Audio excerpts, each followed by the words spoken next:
God created each person and each culture different. Different people in different cultures eat different things, drink different things, laugh at different things, cry at different things, love different things. One of the things that I love is tea. I drink it pretty much daily. Sometimes more than once a day. And I want to share with you how people in various countries prepare their tea.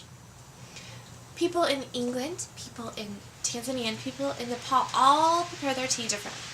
And let me share with you about that. In England, people drink tea kind of like I drink tea. Often people drink it daily, maybe more than once a day. And whether you're royalty or just average like me, you generally drink tea. In Lisa Bolt Richardson's 2010 book called The World in Your Teacup, she shares some information that she gleaned from her friend Jane Pettigrew, who is a tea specialist. She says that tea is often, tea is steeped just from a tea bag, and the English love their black teas, such as English breakfast and Earl Grey.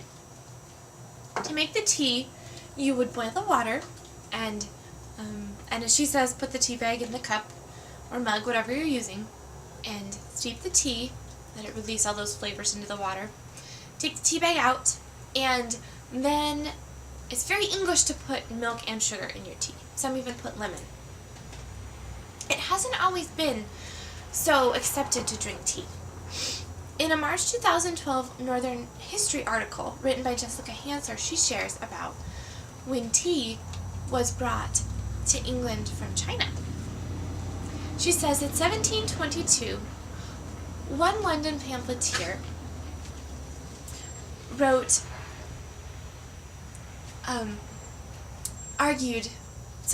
in 1722, one London pamphleteer argued that women's excessive tea drinking was causing the demise of their husband's finances. That's not the exact quote, but something like that. If you ever go to Starbucks and order chai tea, you're not really ordering chai tea. In Swahili, the national language of Tanzania, chai means tea. So when you go to Starbucks and order chai tea, you're really ordering tea. In 2012, I spent some time in Tanzania, and while I was there, got a recipe for traditional chai. The ingredients are milk and sugar, water, tea leaves, black pepper, cardamom, fresh ginger, and ground cinnamon. To make the tea, you boil the milk and the water together, and once it's boiling, you add the spices and let it boil for a while. Then you add the sugar and the tea leaves, and when it tastes like you want, you add it to a mug or a cup, and you drink it hot. In the World Bank book written in 2000 called Agriculture in Tanzania since 1986, Follower or Leader of Growth, it states that people, basically, so the tea production in Tanzania often, and most of it comes from private tea plantations. In the countryside of Nepal, they don't have a lot to eat. So what they put in their tea gives them energy and helps to sustain them. My friend, Colonel Brett Morris, who's been to Nepal, shared with me about how they make their tea there. There's only 3 simple ingredients: water, tea leaves, and a third one that I'll share with you in a minute.